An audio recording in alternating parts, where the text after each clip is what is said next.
कोई भी bike perfect नहीं होती है। प्रोज एंड कॉन्स की सिर्फ रेशियो का फ़र्क होता है। प्रोज की रेशियो कितनी है कौन से, और अगर जो कौन से बाइक में वो आपको कितना परेशान कर सकते हैं आपकी बाइक राइडिंग के दौरान। तो आज जानेंगे ट्रायम्फ स्क्रैम्बलर 400X के बारे में। टोटल ओनरशिप रिव्यू दूंगा यार, अनबायस्ड रिव्यू दूंगा।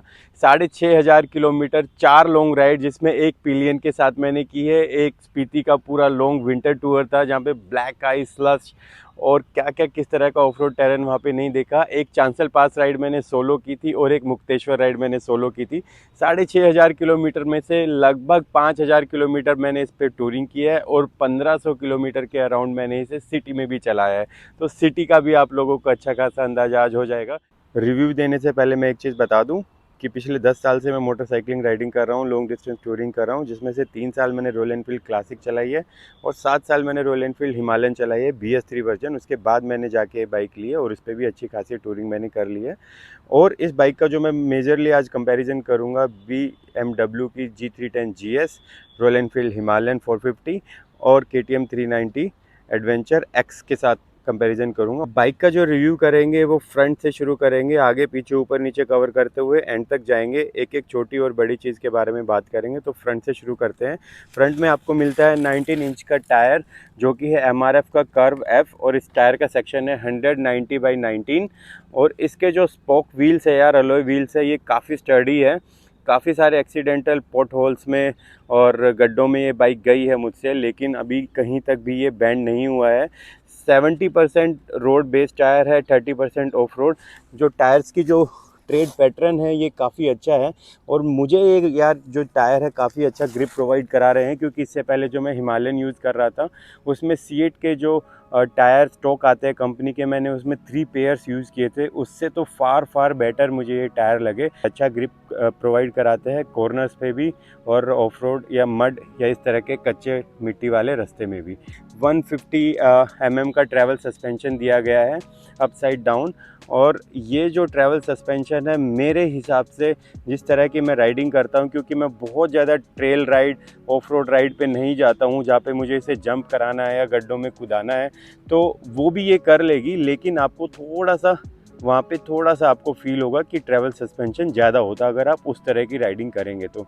लेकिन 6,500 किलोमीटर की राइड के दौरान चांसल पास पे अच्छी खासी ऑफ रोडिंग आती है 30-40 किलोमीटर्स की वन साइड, तो ऑलमोस्ट 70-80 किलोमीटर की ऑफ रोडिंग आती है। जब मैंने इस पर सैडलिंग भी की, आगे भी बताऊंगा, तो मुझे ये जो ट्रैवल सस्पेंशन है मेरे लिए मोर देन सफिशिएंट रहा स्पीति राइड पे भी। और हर जगह हाईवे पे भी जब 80, 90, 100, 110 पे भी कोई गड्ढा आता है अचानक से या बम्प्स आते हैं इस तरह के, तो वहाँ पे भी ये जो ट्रैवल सस्पेंशन है मेरे लिए काफ़ी अच्छी जो है कंफर्टेबल एक एडवांटेज प्रोवाइड कराता है। डिस्क ब्रेक आता है 320 mm का डुअल कैलिपर बाई ब्रेक के डिस्क ब्रेक हैं इसमें, लेकिन जो डिस्क पैड डले हुए हैं वो ऑर्गेनिक डले हुए हैं, जो जिनकी कॉस्ट सिर्फ 420 रुपये के अराउंड है, जिनकी लाइफ 5,500 किलोमीटर है मैक्स, या 6,000 किलोमीटर तक है अगर आप बहुत ज़्यादा। मैंने तो हाईवे पे टूरिंग की है तो 5,800 किलोमीटर स्पीति राइड के दौरान ये जो डिस्क पैड है वो घिस गए थे, ख़त्म हो गए थे। तो आप ये एक अगर टूरिंग करते हैं इस बाइक पे या आगे करने वाले हैं तो एक एक disc pad front and rear, जो कि सिर्फ 600-650 रुपये का दोनों का पेयर आ जाएगा, वो आप लेके रख लें। इसकी लाइफ इतनी ही है, लेकिन इस जो डिस्क ब्रेक की बाइट थी वो बहुत कम थी जब स्टॉक बाइक मैंने ली थी नवंबर में। उसके बाद कंपनी ने फ्रंट ब्रेक लीवर इसका चेंज किया था, अभी दिखाता हूँ। उसके बाद बाइट काफ़ी इम्प्रूव हो गई थी। ब्रेक के बारे में मैं ये कह सकता हूँ कि ब्रेक इनिशियली जब बाइक मैंने ली थी ठीक ठाक थे। ब्रेक लीवर चेंज करने के बाद बेटर हो गए हैं, लेकिन और बेटर हो जाएंगे अगर आप लोग डिस्क पैड इसमें बाई ब्रेक ही डाल देंगे। जो स्पीड इनकी जो वर्जन आता है उसमें डले हुए आते हैं। बाइक की हेडलाइट के 2 पर्पज़ होते हैं यार, एक तो लुक्स और एक यूटिलिटी। तो लुक्स तो इसकी बहुत बिंदास है। ये जो DRL है ट्रायम्फ का सिग्नेचर, ये बहुत अच्छा लगता है। और ये जो 2 छोटी LEDs आप लोगों को दिख रही हैं, ये बाइक स्टार्ट होने के बाद और तेज़ हो जाती है और ज़्यादा ब्राइट हो जाती है। लेकिन इसके रोशनी की जो यूटिलिटी राइडर को चाहिए होती है रात को, उसकी बात करें तो बहुत ज़्यादा बेटर नहीं है यार। आप सिर्फ सिटी राइड में इसको यूज़ कर सकते हैं, हाईवे, हिल्स, माउंटेन राइड पे आप लोगों को बिल्कुल भी यूज़फुल नहीं है, इसीलिए मैंने एक्स्ट्रा ऑक्सलाइट लगवाई है।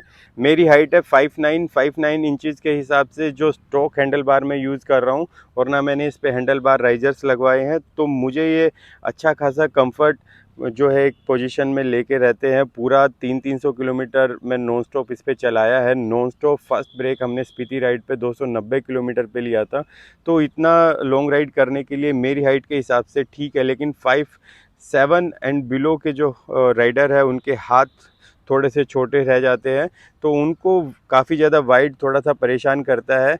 लेकिन वो लोग हैंडल बार राइज़र लगवा सकते हैं, जो कि आपको सैडलिंग करने में भी हेल्प करेगा। और इसके बाद बात करें साइड मिरर्स की, तो साइड मिरर्स यार काफ़ी वाइड है, बाहर निकले हुए हैं। आप देखें तो हैंडल से भी बाहर निकले हुए हैं।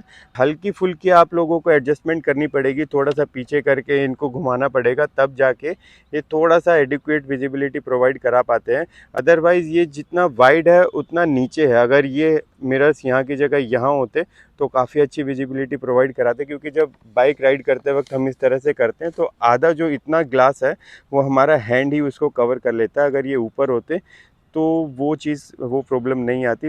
नकल गार्ड्स की जो बाइक में आते हैं प्लास्टिक के, तो ये जो नकल गार्ड्स हैं यार, ये ठीक है। वैसे अगर इन केस ऑफ फॉल आप कहीं थोड़ा सा स्पीड पे या ऑफ रोडिंग पे गिरते हैं तो ये गिरते ही टूट जाएंगे, आप लोगों को इतना ज़्यादा सेफ्टी प्रोवाइड नहीं करा पाएंगे उस केस में। लेकिन यस, अब जैसे विंटर में आप राइड कर रहे हैं तो डायरेक्ट विंड ब्लास्ट आप लोगों के हाथ पे नहीं आता है, ग्लव्स पे नहीं आता है। मक्खी या मच्छर जब जो टकराते हैं वो इसी पे टकरा के चिपक जाते हैं, आपके ग्लव्स पे नहीं आते। तो वो यूटिलिटी अभी इसका मैं यूज़ कर रहा हूँ। इन केस ये टूट जाते हैं तब मैं सस्ते वाले नकल गार्ड्स आते हैं एल्यूमिनियम के, बार्क बस्टर की फर्स्ट या सेकंड कॉपी जो करोल बाग या अमेज़ोन पे अवेलेबल है 1200-1500 रुपये में।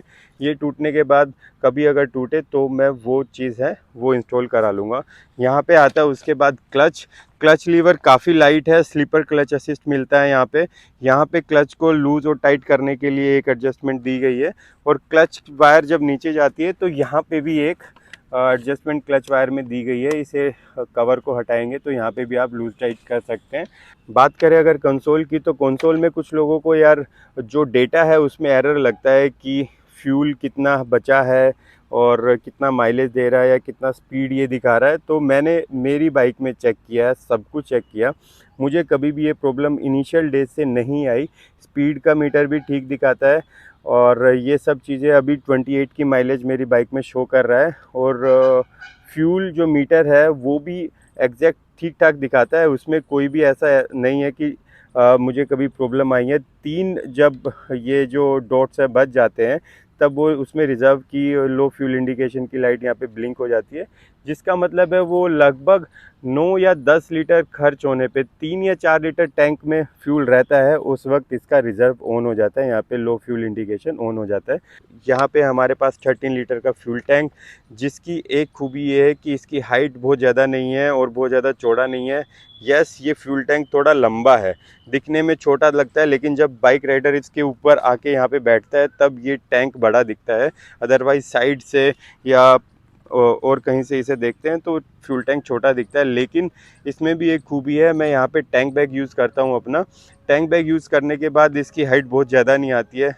अदरवाइज़ जितनी भी एडवेंचर टूरर सेगमेंट की बाइक है उनकी फ्यूल टैंक हाइट काफ़ी होती है। उसके बाद उस पर जो टैंक बैग लगाते हैं वो जब आप हैंडलिंग मैनूवर करते हैं कॉर्नर्स पे या हिल्स पे या ट्रैफिक में, तो आपको काफ़ी प्रॉब्लम क्रिएट करता है। और 13 लीटर का जो फ्यूल टैंक है आपको ऑलमोस्ट 30-31 किलोमीटर की माइलेज मिनिमम प्रोवाइड करा देगा अगर आप 120 किलोमीटर की स्पीड तक इस बाइक को चलाते हैं टूरिंग के दौरान।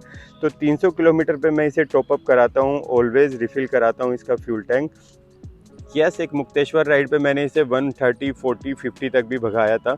वहाँ पे मैंने इसे 260 या 70 किलोमीटर पे ही एक जगह रिफ़िल कराना पड़ गया था, क्योंकि माइलेज ये 26 के अराउंड मेरे को उस वक्त दे रही थी, क्योंकि मैंने इसको हाई आरपीएम पे उस वक्त राइड किया था। तो मुझे यार स्पीति राइड पे इसने 31 का माइलेज दिया है और हमेशा ही चांसल पास राइड पे तो इसने 35 प्लस भी माइलेज मुझे दे दिया था, क्योंकि जब दिल्ली से हाईवे पे मैं टूरिंग कर रहा था तो काफ़ी सारा फोग था, 70-80 से मैं ऊपर चला नहीं पा रहा था। और जब वापस आया चांसल पास से तो मेरे को रात को वापस आना पड़ा था, तो रात को भी हाईवे पे मैं 100 तक ही राइड कर रहा था इस बाइक को, तो इसने मुझे 35 तक का भी माइलेज बाइक ने दे दिया था। तो इस चीज़ से ये तो क्लियर हो जाता है कि अगर आप बाइक को कंट्रोल वे में 100 तक चलाएंगे तो आप 32, 33, 34 तक की भी माइलेज निकाल सकते हैं। लेकिन मैं इस बाइक की यार ना करते भी 110, 120 की स्पीड पे इसे क्रूज़ करता हूँ, तो मुझे माइलेज 30-31 ही मिलती है, तो वो मेरे लिए काफ़ी सेटिस्फैक्ट्री है। मुझे उससे ज़्यादा चाहिए भी नहीं, क्योंकि मुझे थोड़ा स्पीड भी चाहिए डिस्टेंस को कवर करने के लिए। मैं आपको दिखा दूँ, मैंने हॉर्न चेंज कराए हैं, क्योंकि बाइक का जो स्टॉक हॉर्न है वो सिंगल पीस आता है यहाँ पे जो पीपी की आवाज़ देता है, लेकिन मैंने इस बाइक के हॉर्न 2 छोटे चेंज करा दिए हैं यहाँ पे। ये उनो मिंडा के हॉर्न है, साइज़ में थोड़े छोटे हैं, जो स्टॉक आता है वो बहुत बड़ा आता है, एक ही यहाँ पे लगा होता है, तो उन दोनों को हटा के मैंने इसे यहाँ पे इंस्टॉल कर लिया है। और इंस्टॉल करने में मेरे को कोई इतना ज़्यादा प्रॉब्लम नहीं आई, क्योंकि इनका साइज़ छोटा था, तो ये ईजिली यहाँ पे अकोमोडेट हो गए हैं दोनों हॉर्न। और इनकी साउंड भी काफ़ी अच्छी है और प्राइस भी बहुत बेस्ट है, सिर्फ 350 रुपये में मुझे ये हॉर्न मिल गए थे उनो मिंडा के, तो मैंने ये लगवा लिए। क्योंकि वो यूटिलिटी दे ही नहीं पा रहे थे यार, कोई आगे से हटता ही नहीं था जब यूज़ करना होता है। हॉर्न वैसे मैं कम यूज़ करता हूँ। और मैंने इसका चेंज कराया ये फ्रंट फेंडर अभी कुछ दिन पहले स्पीति राइड पे जाने से पहले, जो कि इसकी लुक्स को काफ़ी एनहेंस करता है। लेकिन यार एक ड्रॉबैक है, मैं आप लोगों को बता दूं, वो ये कि इसकी जो हाइट है नीचे से वो कम है। स्टॉक जो मड गार्ड आता है, फेंडर आता है, वो यहाँ तक है, जिसकी वजह से मिट्टी सिर्फ ये जो मैंने इंजन गार्ड लगवाया हुआ है यहीं तक पहुँच पाती थी, लेकिन इसकी हाइट यहाँ की जगह यहाँ तक है, तो ये पूरा मिट्टी मिट्टी कर देता है रेडिएटर को। और स्पीति राइड पे मुझे जो प्रॉब्लम आई थी वो ये कि रेडिएटर नॉन स्टॉप 15-20 मिनट तक एक बार चले ही जा रहा था। फिर मैंने उतर के देखा कि भैया ये इसकी वजह से पूरा मिट्टी मिट्टी, यहाँ पे स्नो स्लश बहुत सारे नाले आते हैं, तो ये इतना मोर देन हाफ पूरा चोक हो गया था। तो एयर इनटेक मिल नहीं रहा था रेडिएटर को, तो वो कूलेंट को ठंडा नहीं कर पा रहा था, और कूलेंट इंजन को ठंडा नहीं कर पाता है ऐसे केसेस में। तो मैंने एक जगह एक बाल्टी पानी मांगा और पानी मार मार के इसका कीचड़ और जो पूरा मिट्टी था उसे निकाला। उसके बाद थोड़ा इसे ठंडा होने दिया इंजन को। उसके बाद इसका रेडिएटर फ़ैन जो है और रेडिएटर नॉर्मल फंक्शनिंग करने लग गया था। वो 40 bhp और 38 न्यूटन मीटर टॉर्क की पावर जनरेट करता है। 400 सीसी का इंजन है, जो कि मोर देन सफिशिएंट है। इंडिया में अगर पैन इंडिया आपको कहीं भी राइड करना है, आपको हाईवेज पे स्पीड अच्छी प्रोवाइड कराता है। सबसे बेस्ट पार्ट इस बाइक के इंजन का मुझे जो लगता है, वाइब्रेशंस बहुत कम है, नॉकिंग बहुत कम है ही नहीं। अभी तक तो मेरी बाइक में बिल्कुल भी टक टक कच कच की आवाज़ नहीं आती है। सबसे बेस्ट पार्ट जो है वो है इसका लो एंड टॉर्क। इस बाइक को लेके मसूरी गया था अपनी वाइफ के साथ, एज ए पिलियन उन्हें लेके गया था, तब यार इसका जो लो एंड टॉर्क था हिल्स पे थर्ड गियर में अच्छी खासी स्टीप चढ़ाई पे ये चढ़ जा रही थी, ईजीली चढ़ जा रही थी। मेरे को कोई एफर्ट नहीं लगाने पड़ रहे थे। बाइक के इंजन में किसी भी तरह की रैटलिंग की या नॉइज़ की साउंड नहीं आ रही थी। आप वो वाले ब्लॉग्स भी देख सकते हैं, जिन जिन ब्लॉग्स का मैं जिक्र करूँगा। अभी रिसेंटली मैं स्पीति गया था, स्पीति की सीरीज़ बहुत अच्छी है, आप लोग एंजॉय करेंगे, जाके देखिए। और बाइक के बारे में भी मैंने काफ़ी कुछ वहाँ पे बताया है। रेडिएटर के वायर्स जो पाइप्स हैं वो सब अंदर से गया हुआ है, कुछ भी बाहर आपको नहीं दिखेगा। हाउएवर हिमालयन 450 में आपको यहाँ पे रेडिएटर के पाइप दिखते हैं दो, एक अंदर जा रहा है, एक बाहर आ रहा है। तो वो कहीं ना कहीं कोई पंगा लेने के लिए उन्हें कट भी कर सकता है। इन केस ऑफ फॉल या एक्सीडेंट वो पाइप कट जाएंगे, फट जाएंगे और आप बाइक नहीं चला पाओगे। तो इसके इंजन में कहीं भी ऐसा कुछ ओपन में कुछ भी दिख नहीं रहा है। जो कुछ है वो सब कंपनी ने अंदर ही एडजस्ट कर दिया है, अंदर ही सारा फिट एंड फिनिश कर दिया। आपको बाहर कुछ भी ऐसा अगली टाइप फील नहीं देता है। कहीं भी नट्स एंड बोल्ट्स जो हैं काफ़ी प्रीमियम है, हर जगह एलेंकी का ही नट्स एंड बोल्ट्स का इस्तेमाल किया गया है। तो इसके बाद बात करते हैं इसके ग्राउंड क्लियरेंस की, जो कि है 195 mm का। और KTM 390X एडवेंचर में आता है 200 का, और 220 mm का ग्राउंड क्लियरेंस आता है BMW G310 GS में, और 230 mm का आता है हिमालयन 450 में मोर देन सफिशिएंट है। मैं पिलियन के साथ भी गया हूँ, एक्सीडेंटल पोर्ट होल्स में वाइफ के साथ भी गिरा, अलॉय व्हील्स भी अच्छे खासे स्टडी है, उसको झेल गए और कहीं भी टच नहीं हुआ है मेरा आज तक। कहीं भी मेरे को ऐसा नहीं लगा कि बाइक की ग्राउंड क्लियरेंस कम है। हाँ, अगर आप लोग ट्रेल राइड करते हैं, बड़े बड़े पत्थरों से इसे कुदाएंगे, तो वो मैंने वैसी टेस्टिंग इस बाइक की नहीं किया, ना मैं उस तरह की राइड के लिए बाइक को लिया है। इसके बाद बात करते हैं इसके सीटिंग की। सीटिंग यार देखो, सबसे पहले स्पेस बता दूं, राइडर की सीट काफ़ी बड़ी है। मेरे यहाँ पे जो ब्लॉक्स बने हुए हैं, मैं इसको सिर्फ यहाँ तक कवर कर पाता हूँ, तो ये जो 2 ब्लॉक है ये खाली रहते हैं। मेरा टेल बैग यहाँ पे आता है, मेरे टेल बैग में और मुझ में भी काफ़ी गैप रहता है। यस, स्पीति राइड पे मैंने टेल बैग को काफ़ी ज़्यादा भर लिया था, एक्सेस भर लिया था, काफ़ी ज़्यादा एक्स्ट्रा सामान ले गया था। उसके बावजूद मैं और टेल बैग में काफ़ी गैप था, तो एज सच स्पेस जो है राइडर के लिए, पिलियन के लिए सिटिंग में मोर देन इनफ है। आप टूरिंग कर सकते हैं अगर आपका राइडर एक्सपीरियंस अच्छा है और अगर आपका पिलियन भी एक्सपीरियंस्ड है, क्योंकि इस बाइक की जो सीट्स है वो बहुत ज़्यादा सॉफ्ट नहीं है, फर्म नहीं है। आप लोग देखें, थोड़ी सी स्टिफ है, तो आप जितना ज़्यादा अपने आप को कंफर्ट प्रोवाइड कराएंगे राइडिंग के दौरान, उतना ज़्यादा आपका बॉडी और ज़्यादा कंफर्ट मांगेगा। तो इससे बेटर है आप अपनी बॉडी को आदत पड़ने दें, जो चीज़ें हैं उसी के हिसाब से। मैंने कोई भी इसमें चेंजेस नहीं कराए हैं। 5 फीट 9 इंचेस मेरी हाइट है और सीट की जो हाइट है वो 835 mm। तो मेरे भी दोनों फुट फ्लैट नहीं होते हैं जब टच होते हैं, तो हल्का सा मेरे को एक पैर ऊपर रखना पड़ता है और बाइक को हल्का सा टिल्ट करता हूँ, तो एक मेरा पूरा फुट फ्लैट टच हो जाता है ज़मीन पे। तो 5'7" तक की जिनकी हाइट है उनके साथ भी यही कहानी रहेगी, तो हल्का सा उन्हें टिल्ट करना पड़ेगा, एक पैर पूरा तब फ्लैट फुट टच होगा, अदरवाइज उनके दोनों पैर मेरी तरह इस तरह से रहेंगे। मेरा थोड़ा सा पंजे से और पीछे का हिस्सा टिक जाता है, उनके सिर्फ पंजे ही टिक पाएंगे। बाइक को मैनूवर करना भी बंद होने के बाद इसका वेट डिस्ट्रीब्यूशन इतना अच्छे से मैनेज किया है कंपनी ने, बहुत ईजी है। आप इसे स्विच ऑफ करके भी आगे पीछे खिसका सकते हैं। लगेज लोड करने के बाद भी मैं इस बाइक को ईजिली मैनूवर कर पा रहा था।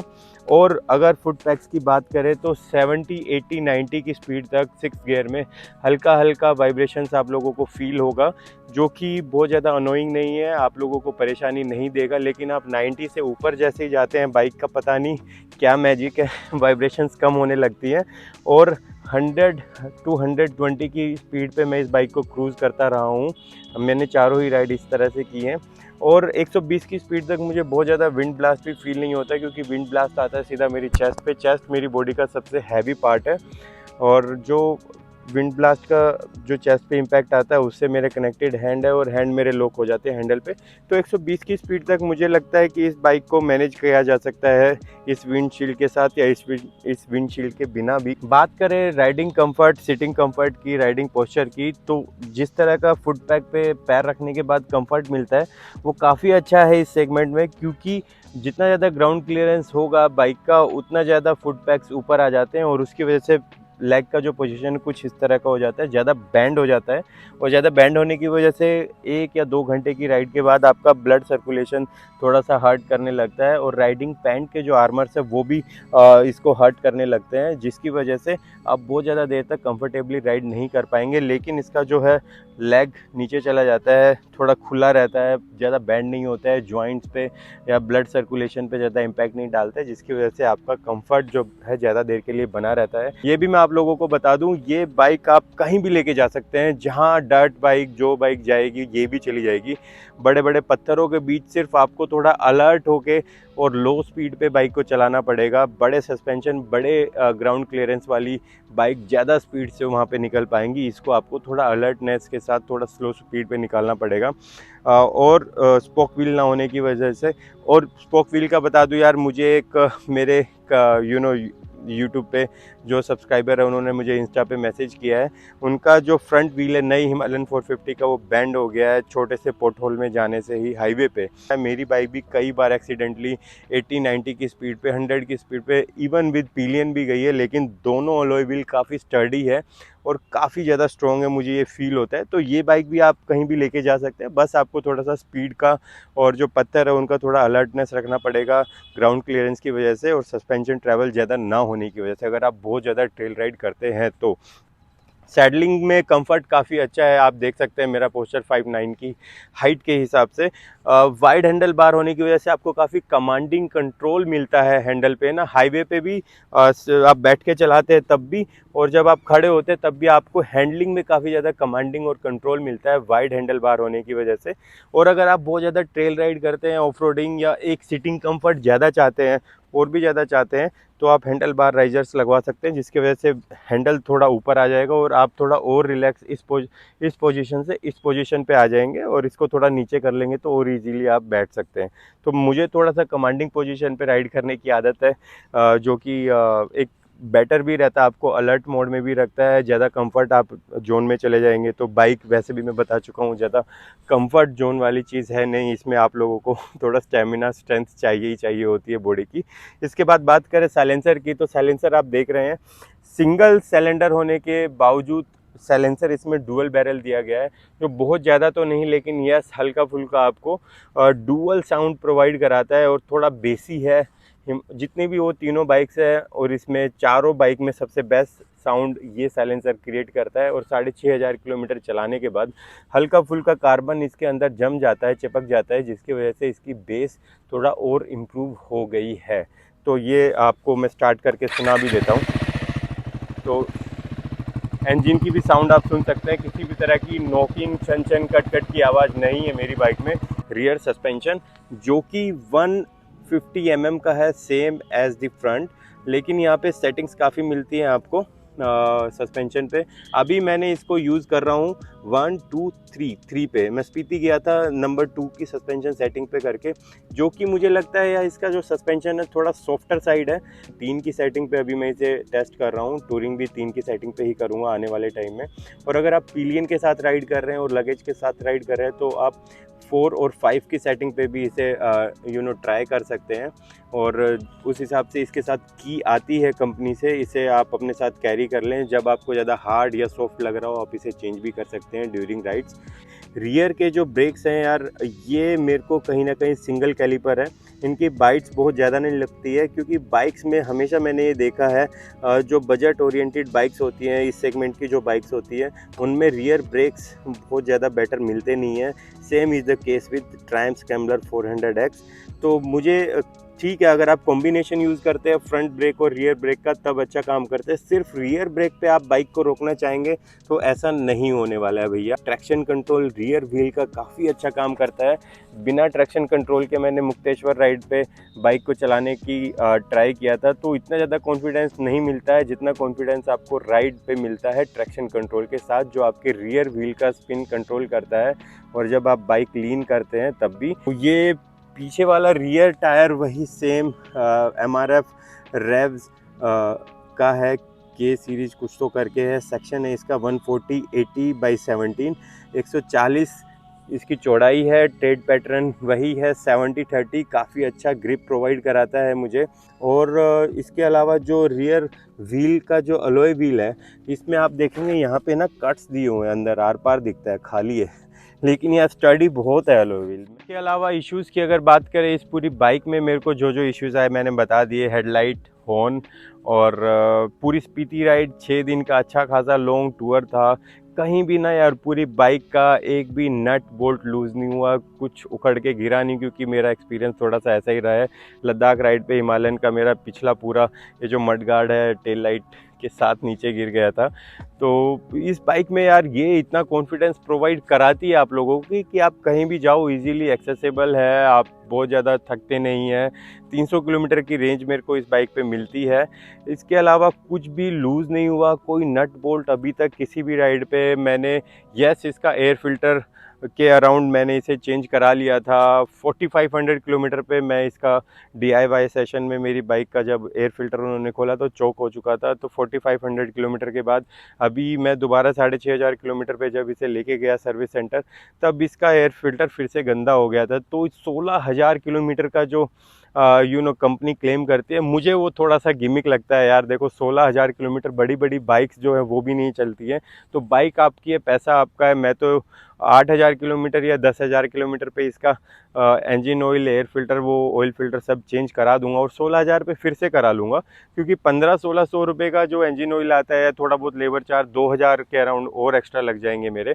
लेकिन बाइक का जो फ़न है, जो एक्चुअली जो मज़ा है, वो बेटर आपको मिलेगा, बेटर परफॉर्मेंस आप लोगों को मिलेगी और बाइक की लाइफ भी बनी रहेगी। बाइक तो अपनी है, पैसा तो हमने खर्च किया है ना यार। तो मुझे क्या लगता है, अभी तक 6,500 किलोमीटर का मेरा जो ओनरशिप रिव्यू था वो यही था। छोटे मोटे इश्यूज तो देखो आएंगे, हेडलाइट हो गया, मैंने ऑक्सलाइट लगवा ली, हॉर्न मैंने चेंज करा लिया। इसके अलावा कोई विंड ब्लास्ट का आप कुछ कर नहीं सकते हैं, वो आपको लगेगा ही लगेगा। तो 120 की स्पीड तक मैं यूज टू हो गया हूँ, आप बड़ी विंड स्क्रीन लगा के वो भी चेंज कर सकते हैं। ऐसा कोई इशू मैन्युफैक्चरिंग डिफ़ॉल्ट नहीं है, जैसा हिमालयन 450 में काफ़ी लोग रिपोर्ट कर रहे हैं यूट्यूब पे। या पुरानी हिमालयन BS3 जो मैं यूज़ कर रहा था, उसका मैग्नेटिक कोयल जल जाता था हर 2-3 साल में, और साल में एक बार नहीं तो 2 बार कभी कभी मेरे को उसका कॉन्सेट हैंडल का चेंज कराना पड़ता था। तो अभी तक इसमें एज सच कोई मैन्युफैक्चरिंग या टेक्निकल ग्लिच नहीं आया है। वो जो प्रोडक्शन में जिस तरह की ये बाइक बनाई गई है, जिस डिज़ाइन के हिसाब से ये बनाई गई है, स्क्रैम्बलर्स ऐसी होती है, तो इसलिए इसमें विंड ब्लास्ट की प्रॉब्लम है। तो 3,15,000 या 20,000 रुपये में अभी तक जो ये बाइक चीज़ें लेके आती है, जिस तरह की कैपेबिलिटीज़ ये लेके आती है, जो जो फीचर, फंक्शन, बिल्ड क्वालिटी के साथ ही आती है, मुझे क्या लगता है यार, कोई भी रॉयल एनफील्ड अभी इसके आसपास नहीं आ सकती है। जिस तरह की बिल्ड क्वालिटी, इंजीनियरिंग ट्रायम्फ वालों ने की है, बजाज जो प्रोडक्शन कर रहा है बाइक का, टॉप नॉच कर रहा है, as per quality standard of Triumph कर रहा है। ये बाइक आपको सिटी में राइड करना है, हाईवे पे राइड करना है, या लॉन्ग डिस्टेंस टूरिंग करना है, कभी कभार आपको कीड़ा उठता है ऑफ रोडिंग का, तो वो भी आपका भाई सेटिस्फाई कर देगी। माउंटेन्स पे जाओ, लद्दाख जाओ, स्पीति जाओ, कहीं भी जाओ आप, south India, waste India, highways पे आपको हाई स्पीड चाहिए, 130-140 की स्पीड पे नॉन स्टॉप बहुत देर तक चल सकते हैं। तो मेरे हिसाब से मैं तो ये बोलूँगा, जो लोग इस बाइक में और अदर हिमालयन 450 में काफ़ी सारे लोग कंफ्यूज्ड हैं, और दूसरी बाइक में अगर आप पैसा लगाना चाहें, तो मैं ये कहूँगा कि आप एक बार इस बाइक को जाके देखें शोरूम, इसका टेस्ट राइड लें, और अच्छा खासा लंबा टेस्ट राइड लें। इसका थोड़ा सा टाइम आपको लगेगा, क्योंकि यार ये जो बाइक है ना, अपना एक अलग ही आपके ऊपर इंप्रेशन छोड़ती है। आप धीरे धीरे इसके साथ कनेक्ट हो, और धीरे धीरे जैसे जैसे मैं इसका यूज टू होते जा रहा हूँ, मैं इसको ज़्यादा एंजॉय करते हुए जा रहा हूँ। इसी के साथ अगर आप लोगों को मेरा आज का व्लॉग अच्छा लगा हो, तो मेरे चैनल को सब्सक्राइब कर लेना, वीडियो को लाइक कर लेना। आपकी कुछ भी क्वेरी है तो आप मुझसे पूछ सकते हैं, जो भी आपको अच्छा लगा वो आप कमेंट कर सकते हैं, और नहीं तो आप जय हिंद भी कमेंट सेक्शन में लिख सकते हैं। आज के लिए आस्ता ला विस्ता, टाटा बाय बाय।